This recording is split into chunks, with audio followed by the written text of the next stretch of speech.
Hey, ghoul friend. It's me, Adrian, or Ayden. Either way, I want to ask you to wish Susto a happy birthday. As we celebrate the upcoming 5th anniversary of Susto and its dedication to exploring the rich tapestry of Latin American and Hispanic folklore, I invite you to join me in taking this paranormal project to the next level. Over the past 5 years, I've delved deep into the mysterious realms of ghostly apparitions, supernatural legends, and chilling tales that have captivated audiences worldwide. Now, as I embark on the next chapter of this journey into the unknown, I need your support to enhance your experience as a listener. Your generous donation will allow me to invest in a new recording setup, ensuring that future spine-chilling narratives are captured with crystal ball clarity and devilish detail. With upgraded equipment, I'll be able to host ghoulish guests with greater ease and transport you even deeper into the heart of darkness, where legends come alive and the paranormal awaits. Every dollar contributed will aid in advancing the quality of Susto, enabling me to continue preserving and sharing the enchanting folklore of Latin American and Hispanic cultures with the world. Join me in celebrating 5 years of fear-inducing tales and help me amplify this spooky saga for many more to come. Together, we can unlock the secrets of the supernatural and keep the spirit of storytelling alive. To make a donation, you can visit gofund.me/10bcdc27. Thank you for your support, and may the spirits guide you on your journey through the unknown. Eternally yours, Adrian or Ayden. Either way.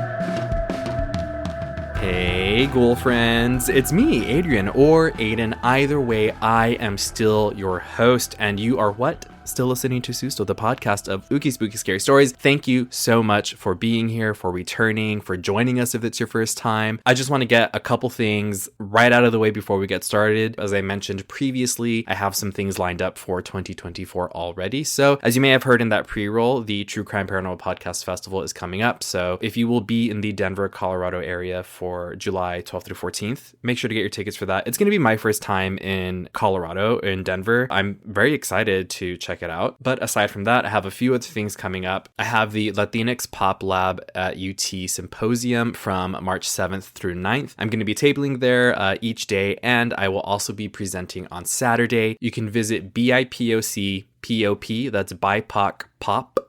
.org to learn more about attending. It is a free event, so visit that website and see how you can go attend and meet me and some other amazing creatives that are going to be there for that weekend. And then after that, I will be at the Psychic and Spirit Fest on May 18th. I will be tabling and presenting as well. This is hosted by the Curious Twins Paranormal at the Victoria's Black Swan Inn, and I will also be at the VIP Paranormal Investigation the evening before. That's Friday, May 17th. So if you want to kind of just hang out and go on a little spooky investigation, May 17th, you can catch me there. If not, you can catch me tabling and presenting that Saturday. A few more things coming up, but I'm going to space them out so you all aren't completely overloaded with information. But as always, you can follow at Susto Podcast on every social media platform for any and all updates on the show, including these live events. Very excited to meet people in person, so I will see you there. Okay, now with that out of the way, aside from that, I really don't have much. If you haven't listened to the last episode yet, you can catch Tutia Bruja over here on Susto, and if you haven't visited her podcast, make sure to go listen to me on Bex's show Tutia Bruja. And I also was on My Horror Confessional with Miguel, so make sure to go listen to that one as well. We watched Les Diaboliques, so if you want to watch the movie beforehand, it's pretty much a spoiler, a kind of movie review, recap sort of thing. So if you haven't seen the movie, I would highly suggest watching it. I really enjoyed it. And if you don't mind spoilers, then just listen to the episode without watching the movie or before it. Again, stay tuned for more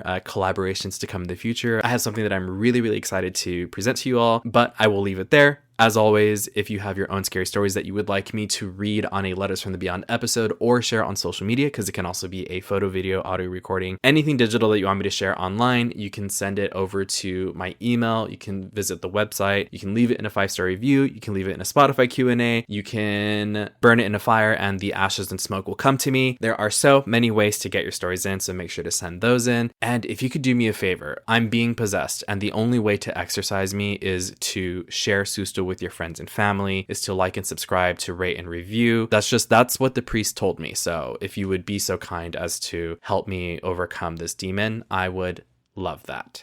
And before I forget, I have one surprise for you. I'm going to try introducing a new segment into the show. I'm not sure how this will work. Hopefully I will be able to do this every episode. Theoretically, I can. I'm just going to have to get into the habit of doing it. So after the context portion of the episode and before the final goodbyes, make sure to stick around. There is a new segment in the show, and I'm very excited to present it to you all. With all that being said, we are going to jump into today's episode. But before that, I do want to give a content warning. There are going to be mentions and discussions of unwanted pregnancies and rape. So listener discretion advised. Please, as always, take care of yourselves and those around you. With that being said, we're going to go ahead and jump into today's episode, which, as you've seen from the title, is The Legend of El Trauco.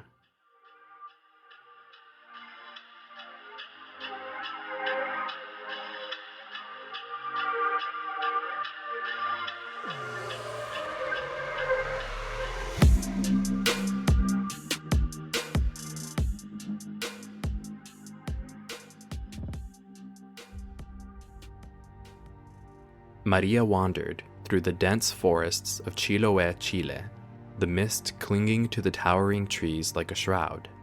Whispers seemed to echo through the woods, carrying tales of ancient legends and unseen dangers. She clutched her shawl tightly around her, her footsteps hesitant as she ventured deeper into the heart of the wilderness. The legend of El Trauco loomed large in Maria's mind, a chilling tale passed down through generations of townspeople. They spoke of a creature with legs but no feet, its grotesque figure lurking in the shadows, wielding a stone hatchet. El Trauco was said to be ugly beyond words, with a face that could only inspire terror. Maria had heard the story since childhood, but she had never truly believed in the existence of such a creature. That is, until the night she encountered him in the forest.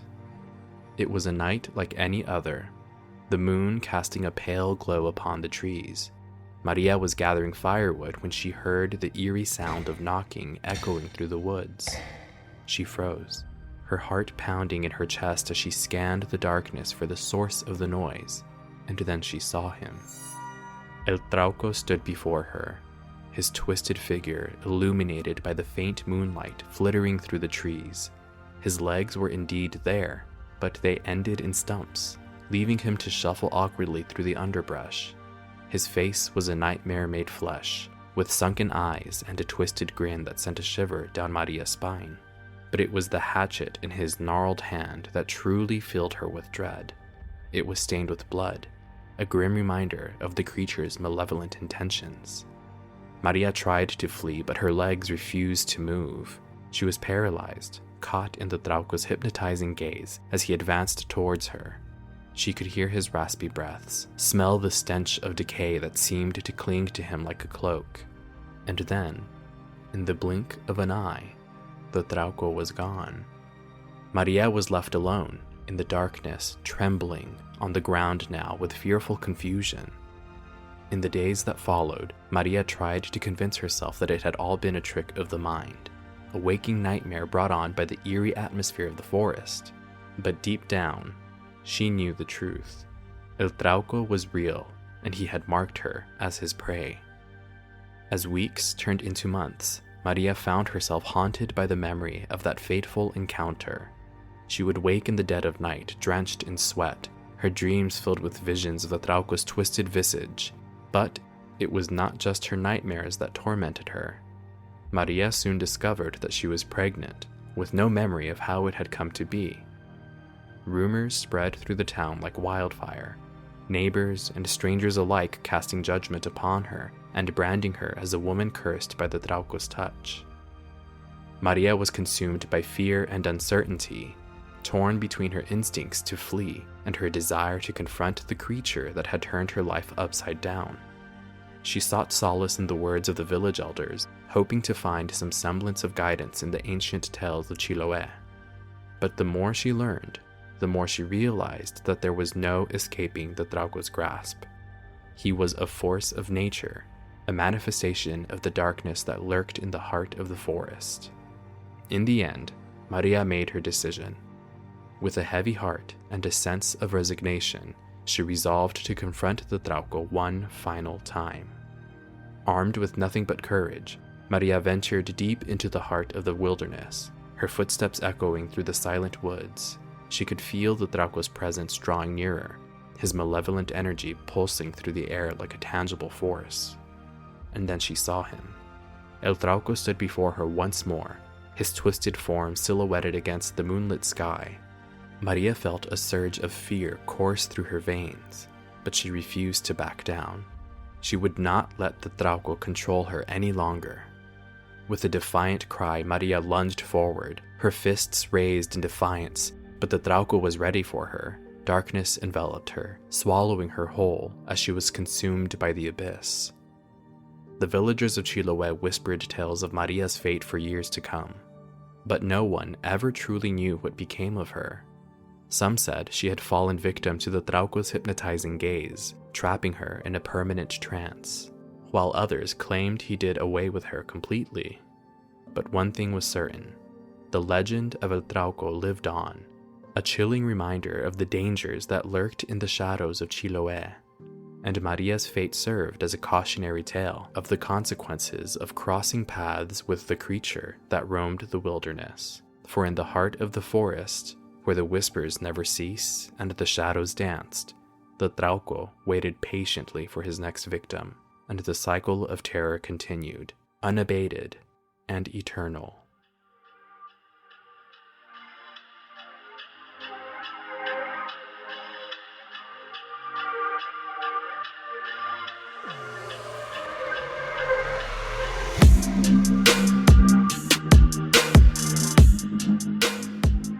Welcome back, cool friends. So, as mentioned in the content warning before the story, we're going to touch on some pretty sensitive subjects. So, the subjects of unwanted pregnancies and abortion access, and also on rape and sexual assault. With that being said, I think it's pretty clear this story is...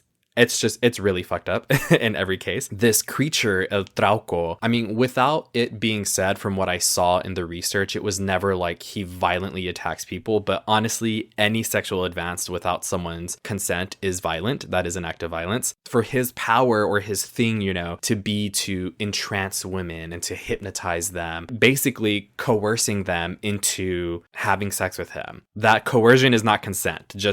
That should be very plain and clear if you don't know, or if those around you don't know. That's basically what this little shit is doing, is he's coercing these women, he's hypnotizing them. And coercion can look one of many different ways. So this creature just happens to have a supernatural power of coercion, of hypnotizing, right? I also do want to say that this legend kind of reminds me of El Sombreron, right? I've covered El Sombreron before, if you all remember. He's this also short guy, not very physically attractive, but he is said to serenade women. He basically hypnotizes them with song. There is no mention of causing unwanted pregnancies with El Sombreron from what I remember and what I saw when I did the episode. But again, he's kind of luring these women to fall in love with him via song. And then I think also the details are that he is very into women with long hair and braids, and that the only way to kind of get rid of him after a woman has been hypnotized by him is for her or a family member to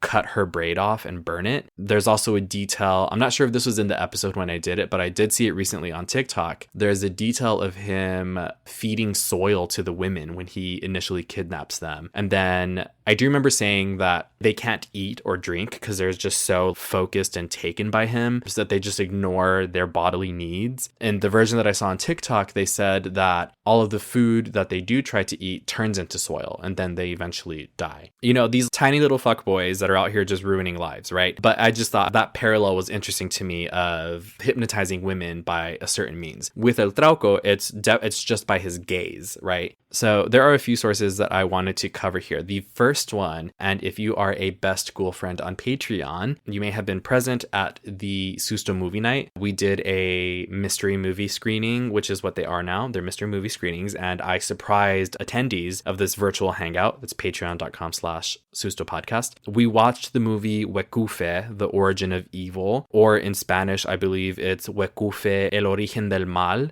And I'm going to read through this article that I have, this source, and you can find direct links to all the sources on the Susto Google Docs and Patreon, but this one is foundfootagecritic.com. Very obviously, this movie is a found footage movie, which I'm always saying like, oh, I don't like found footage movies because they give me motion sickness. And they do, but they're some of my favorite movies. You think of 1974, Posesión de Altair, The Blair Witch Project, Hell House LLC, As Above, So Below, like all these found footage movies that I do love, but they physically make me ill because my brain cannot handle the movement. But this is definitely one of them. I really enjoyed this movie. I'm going to go ahead and read this to you, this synopsis of it. It says, Wekufe, Origin of Evil is the first found footage movie to hail from the country of Chile. The film is written and directed by first-time feature film director Javier Attridge. Hi, Javier. Hey, girlfriend. If you're listening or if this gets to you, please come be on Susto or put me in a movie. This continues. The story follows a journalism student and her boyfriend who travel to Chiloé, a small island south of Chile. The couple investigates a possible connection between a large number of sexual-related crimes in the region and an ancient local legend. It's very obvious and very safe to say that this episode of Susto was completely inspired by the movie Wekufe, Origin of Evil.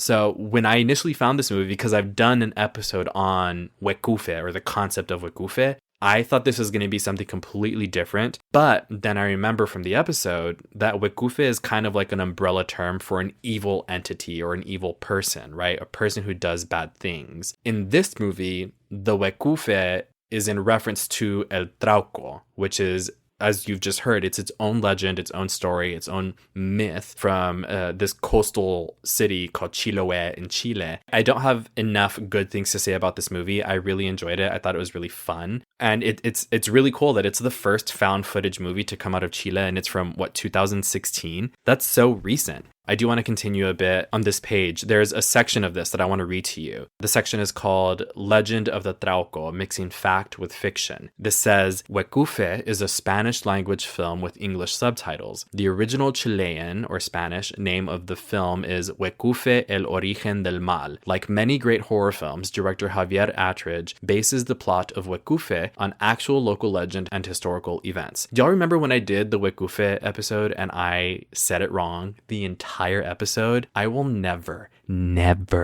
let myself live that down. And honestly, I cannot believe that you all did not telepathically tell me when I was recording, when you had no idea what I was doing to fix it. This continues. When coupled with found footage, this approach lends a strong foundation to the film's premise and credibility within the genre, which I am obsessed with. I love movies that are based like specifically and solely on folklore, of course, putting their own take on it. So you think of like the Jairo Bustamante's La Llorona, top 3 of my movies for sure. I love that movie because it is based in folklore, directly on folklore, but of course with its own unique, delicious take, right? Same thing with this one. This continues. The film is set on the small island of Chiloé, south of Chile. Wekufe makes reference to local Chiloé folklore, which speaks of a mythical creature known as the Trauco. According to local legend, the Trauco is a short, ogre-like creature that seduces young women in their sleep. Again, disgusting. Hate him. This continues. Legend has it that the Trauco is also responsible for a large number of unwanted pregnancies on the island. It is not uncommon for women in Chiloé who give birth and are unable to identify the father to blame the Trauco to avoid family disgrace. So this is one of those things that I feel is kind of, it's a fine line, double-edged sword kind of thing. And this also reminds me of the story of the Tlahuelpuchi, right? Where there's a community who is facing something that they don't really want to face head on. So they make up basically an explanation for it, right? They're saying, oh, no, it's not actually this thing that's happening. It's this supernatural paranormal thing that's causing it, right? So the idea of the Trauco existing and what he does is disgusting, but also it gives people an explanation or an out, or I hate to say this, but like a justification for their pregnancy, right? When they don't maybe know who the parent is. It makes sense, right? Think of something worse that can happen to this person than being a single parent, which is not a bad thing at all. But I know, we have to understand people's cultural beliefs and backgrounds and their specific community standards and morals, whatever. I don't think there's any fault in being a single parent, but this community maybe believes that it's such a sin that they would rather dream up this horrible thing that happened to the person and be like, oh, this pregnancy is a consequence of something that happened to me, for lack of a better words. This continues, the use of actual folklore as the basis for Wekufe is a smart approach to filmmaking. I agree. The legend of the Trauco already has an established mystique and an aura that the film leverages. Not only is this approach more economical than creating a new story, but using actual folklore infuses a real fear that is not easily replicated through pure fictional screenwriting. Yeah, there's something about it. Again, I'm going to keep referencing Jairo Bustamante's Llorona because that's, the first comparison that came to mind, and it's my favorite, is I think what made it scarier is, like, if you know the story, you already know it. Maybe your subconscious just already tells you, okay, you're supposed to be scared, right? So you go into it expecting that. I guess maybe because you know the lore, but you also know, okay, this person's going to retell it in a different way. You're on edge because you're waiting for the other shoe to drop,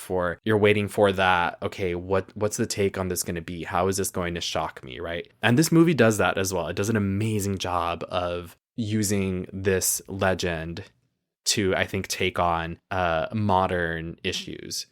This continues, and this is the last part of this segment. It says, we caught up with the director Javier Attridge and asked him about using the legend of the Trauco in Wekufe. He said, I wanted to tell a story about these legends that have been told by adults for generations and that a whole society believes and takes for granted. Children believe them from a young age. Using legends is a very easy way not to explain things rationally and to control the masses regardless of the damages it causes. I compared this with what mass media does. Again, I think this movie is great, and I just wanted to give it its things and its praise and recommend that you all do go watch it. I'm trying to remember where. I think I watched it on Tubi. So now let's go ahead and talk about the Wikipedia page. This is the short entry on Wikipedia. It says, in the traditional Chilote mythology of Chiloé, the Trauco is a humanoid creature of small stature similar to a dwarf or goblin who lives deep in the forest. It has an ugly face and legs without feet. There's something also about the feet in folklore. We think of Dancing with the Devil. We think of correct me if I'm wrong, I don't know if it's like the Siwanaba or the Siwateteo, but the woman who has the backwards facing feet. And then you also have, I want to say there's another one. Well, now this one, right? Something with the feet being atypical gets put into these stories a lot, and I wonder what it is. The legend part of this says, the Trauco is a mythical entity that inhabits the woods of Chiloé, an island in the south of Chile. It is a child of the snake god Goicoivilu. Maybe I'll have to cover the snake god in the future. This continues, it has a powerful magnetism that attracts young and middle-aged women. According to myth, the Trauco's wife is the wicked and ugly Fiura. And why are they ugly? Where are the cryptids and the ghouls that slay and serve? I hope that I'm a fierce kind of ghoul, in the afterlife. This continues, the Trauco carries a small stone hatchet that he uses to strike trees in the forest to symbolize his sexual potency. So he's peacocking, basically, right? He's just showing off. That's so, honestly, that is such like oh, look at me, I'm making loud noises. I'm an alpha or whatever. This says, upon being chosen by him, any woman, even if she's asleep, will go to the Trauco, bewitched and helpless against his sexual allure. She falls at his feet and proceeds to engage in sexual intercourse with him. Some men in Chilean fear the Trauco as they believe his gaze can be deadly. So, which again, it fits into this narrative like he thinks he's the alpha, right? He's like every other man is a threat to him. This says, when a single woman is pregnant and no one steps forward as the father, people assume that Trauco is the father. Because the creature is irresistible, the woman is considered blameless. Again, there's that idea, this idea of like, okay, we need to think of something that's worse than a single parent pregnancy, right? This continues, the Trauco is sometimes invoked to explain sudden or unwanted pregnancies, especially in unmarried women. Gasp, clutching the pearls, unmarried women. This finishes off. Edith Rebolledo Mueller, MSc in sociology, states the following. In fact, teen pregnancy has its explanation in this myth as a way to justify this shame. Then it will be cleansed by marriage as an institution that allows regulating and holding bodies into submission. So basically, I'm assuming for someone who wants to get married after having a child, after going through pregnancy without a father present, that's kind of their get out of jail free card, right? It's like, oh no, I can remarry because it was a Trauco, so like I'm good to go. We can get married, right? And then that like resets this made up imaginary virtuous kind of like card, right? That this person can now get married again. The idea of a paranormal entity that is also sexual in nature reminded me of the idea of an incubus, right? Or a succubus. So I just wanted to read a really quick description about what an incubus is. For those of you who don't know, and again, this is from Wikipedia, this says an incubus is a demon in male form in folklore that seeks to have sexual intercourse with sleeping women. Again, El Trauco targets women who are already asleep or he hypnotizes them. This says the corresponding spirit in female form is called a succubus. So the difference here is that there is a female version, right? This says parallels exist in many cultures. In medieval Europe, union with an incubus was supposed by some to result in the birth of witches, demons, and deformed human offspring. So in the legend of the Trauco, it doesn't really go on to say much about the child itself. They just have, I guess, like a typical human child, right? But with incubus or succubi, they say that they're born as like paranormal things, right? A legendary magician Merlin was said to have been fathered by an incubus. Walter Stevens writes in his book Demon Lovers that some traditions hold that repeated sexual activity with an incubus or succubus may result in the deterioration of health and impaired mental state or even death. So just to cover a little bit more so we can see where this is coming from, the idea of incubus and succubus are seen all over the place pretty much, but the etymology of the word or the description is it is a late Latin word. It's derived meaning a nightmare included by a demon. It's derived from Latin incubo and further from incubare. One of the earliest evident mentions of a demon sharing qualities to an incubus comes from Mesopotamia on the Sumerian king list circa 2400 BC, where the hero Gilgamesh's father is listed as Lilu. Lilu is described as disturbing and seducing women in their sleep, while Lilitu, a female demon, is described as appearing to men in erotic dreams. Two other corresponding demons appear as well, Ardat Lili, who visits men by night, and Idlu Lili, a male counterpart to Ardat Lili, who visits women by night and begets from them. Ardat Lili is derived from Ardatu, the word for a woman of marriageable age, while Idu Lili is derived from Idlu, meaning a grown man. These demons were originally storm demons. They eventually became regarded as night demons, potentially due to mistaken etymology. So just some background on the idea of paranormal sexual beings.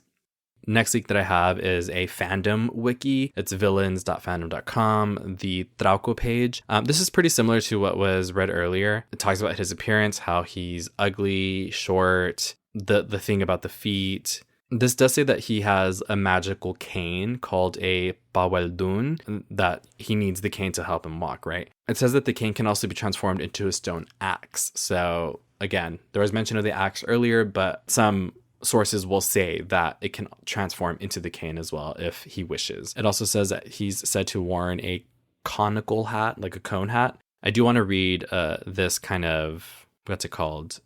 detail. It says about his effect on men. It says, it is not only women who must fear the Trauco, but rather any who enter his forest. He is able to deform the face or break the bones of a man just by placing his gaze on him. So to me, this insinuates, what's the word? Like telepathy or telekinesis, rather, where he has the ability to use physical force without touching, with just his gaze or his mind, right? That's freaky that he can just look at you and beat the shit out of you without having to touch you. The Chilean writer and folklore expert Oreste Placín, I think that's how that's pronounced, described the Trauco as having the ability to kill or cripple and deform you with a look. In this respect, the Trauco is similar to a cockatrice or basilisk in that it can do a person harm simply by looking at them, or kind of like Medusa, right? She can turn people to stone just by looking at them. And the final source or thing that I have here is I did just want to kind of talk about the conversation of abortion access in Chile, right? Because this is an interesting concept. We're talking about unwanted pregnancies, but then the legend kind of ends there. It's like, oh, well, these women are left with an explanation for their unwanted pregnancies, but then it's like, okay, well, but what are their options, right? As we know, abortion is a very touchy subject.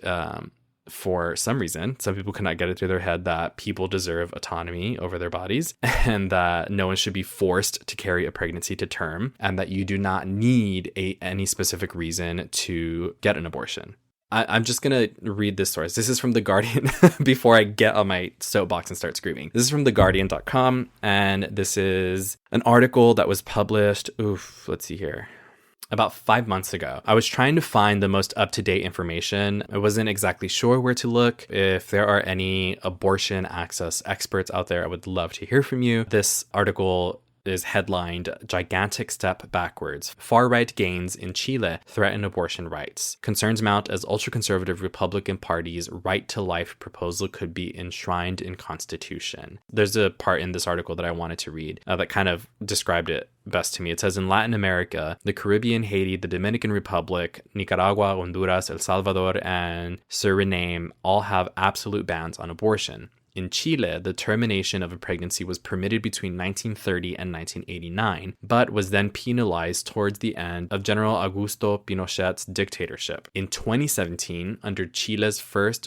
woman president, Michelle Bachelet, abortion was decriminalized in 3 specific cases: when the mother's life was at risk, if the fetus was unable to survive, or if the pregnancy was the result of a rape. And that makes me think of the story of El Trauco. And when I'm making these comparisons of the story of El Trauco to this, I am not in any way trying to diminish or trivialize the conversation of access to abortion and how difficult decision can be for some people. I'm just saying I feel like it's an interesting parallel to draw, that again, people would rather people in some cases need to lean on a paranormal or a supernatural cause of the pregnancy because they are not able, or they may not be able to make the decision for themselves because the government already has. So this says, after the Constitution was rejected in September of 2023, and with a large number of constitutional counselors now coming from the Republican Party, we're in a very different place to where we were a year ago, said Otha Varnava. However, while the political tides have changed since the leftist president Gabriel Boric was elected in late 2021, attitudes toward abortion have liberalized over the last 2 decades. According to the Centro de Estudios Públicos, a Santiago-based think tank and pollster, support for abortion in specific cases increased from 35% in 1999 to 49% in 2023. The proportion of Chileans who said that they were against abortion under any circumstances has dropped from 55% to just 19% over the same period, putting distance between the Republican Party's hardline ideological project and the mandate it has to veto aspects of a new constitution. Again, it's from theguardian.com, and it is Gigantic Step Backward, Far-Right Gains. I'm trying to see who wrote this, if there's a byline. Okay, it looks like the byline is by someone named Betsy Reed. I felt like there was a relation between the story and the idea of unwanted pregnancies and access to options, because of course abortion is not the only option, but it is the most governed, the most policed option, I think, right? When it comes to people's choices over their own bodies. And I feel like if you listen to the show, you already know how I feel about those kinds of things. I would hope that you would. And if you don't, let me make it very clear. People should have unfettered access to abortions for whatever reason they may need or want. And it does not have to be a difficult decision, although sometimes it can be. But ultimately, it is no one's business but that person's. Punto final, end of story for me. Again, I will get off my soapbox. But soapbox or not, I think this was a relevant conversation to touch on when talking about this creature.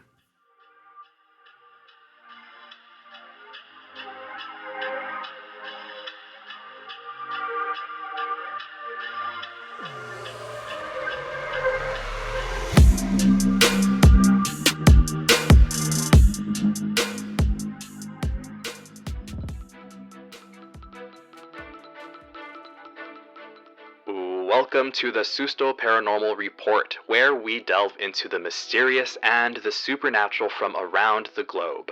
Join me as we explore eerie encounters, haunted locales, and chilling phenomena, bringing you tales that will send shivers down your spine. First up on today's Susto Paranormal Report is from CBS 21 by Sarah Burns. Built in 1804, the Samuel Miller Mansion in Lancaster County, southern Pennsylvania has served various purposes over the years, including a bank, feed mill, print shop, toy company, and support for the Underground Railroad. The current owner reports frequent encounters with spirits throughout the mansion. The paranormal investigation group Phantom Detectives LLC was invited to explore the mansion after hearing about the hauntings. Investigators encountered evidence of spirits, including writing on the walls referencing historical events like World War II.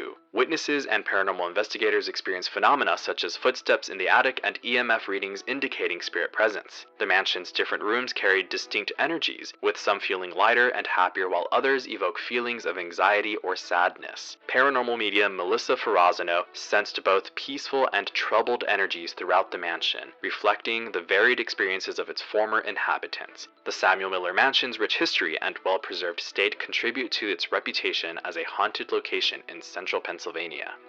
Up next on the Susto Paranormal Report is from The Irish Star by John O'Sullivan. Ghost hunter Tony Ferguson had a chilling encounter at Kenmure Castle in Scotland. While exploring, Tony heard multiple voices and even received responses to his comments, including a male voice commanding him to get back. Tony, who has been investigating paranormal activities for 15 years, described the experience as filled with unexplained phenomena. In a separate event in Colombia, a man named Diego Spikers recorded a spooky encounter at his door late at night. He captured footage of a child knocking on his door, but when he opened it, the child vanished into thin air. Despite searching with his camera, the boy was nowhere to be found, leaving Diego shocked and bewildered.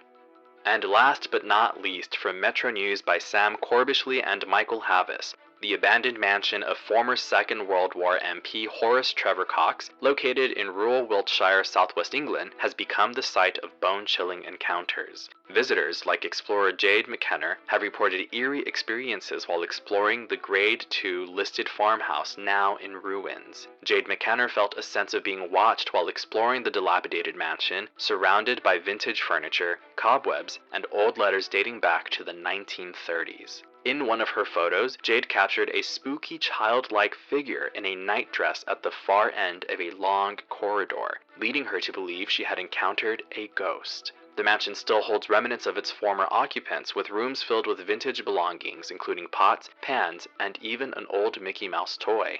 Despite its current state of decay, Jade acknowledges the mansion's former beauty and marvels at its historic significance.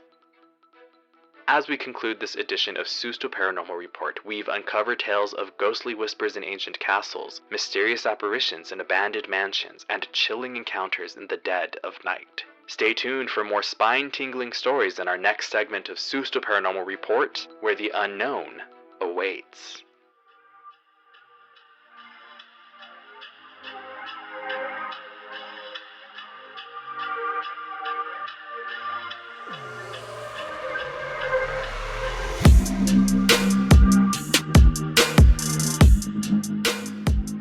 Welcome back, Wolf Friends. So, how did we enjoy that? So, As I said at the beginning, and as if you have just heard, I am thinking of I'm toying with this idea of the Susto Paranormal Report, where I will try to bring you encounters of the spooky kind from all over the globe. As I have said many times on the show, one of my favorite things is making connections to stories from around the world. Sometimes, stories are just really short, kind of anecdotes, or maybe they don't quite connect the way that I think they should for a full episode, but I still think they're fun to touch on and to share with you. So let me know what you think of this new segment, if I should keep it, if I should can it. If you see anything that is in the news, I would love it if it comes from like a news source. Please send me links so that I can continue to do this segment. I think it's really fun. I hope that you all as well. Either way, it's completely up to you all. Let me know what your thoughts are. If you're listening on Spotify, I'm going to ask you in the Q&A portion of this episode what you think of that segment. Let me know there. If you are listening on Apple, if you have not left a review, you can put your answer in there. You can send me a DM on the socials. You can send me an email, visit the website and hit the contact button where, surprise, surprise, you can also submit your own stories from Letters from the Beyond episode or any other spooky digital media that I should share online. Thank you so much for listening. As always, make sure to follow across all social media platforms. That's at Susto Podcast for any and all updates on the show, especially to know where you can catch me in person. I love meeting my ghoul friends IRL, and I'm excited to be given the opportunity to present on anything Susto related. So again, follow social media. All the information and all the links are up there. And finally, I will say thank you to this episode's patrons. You can visit patreon.com/Susto Podcast to check out the spooky, spectacular, supernatural, paranormal bonus perks that you get for supporting this show. And this episode's patrons are Liza, Sadie, Rachel, Alejandra, Luther, April, Mario, Eva, Dee, Victoria, Josette, Sam, Angela and Co, Mandy, Jules, Lori, Jeannie, Desiree C, Anna C, Ashes, Neresa, Rachel, Azucena, Rios, Anna, Marlene, Chata, Lainey, Desiree A, Aaliyah, Holly, and Cynthia. And everybody, patron or not, make this show worth it. So I will talk to you all in the next one. And if he tells you that he is 6'5", pull out the measuring tape and check. Bye.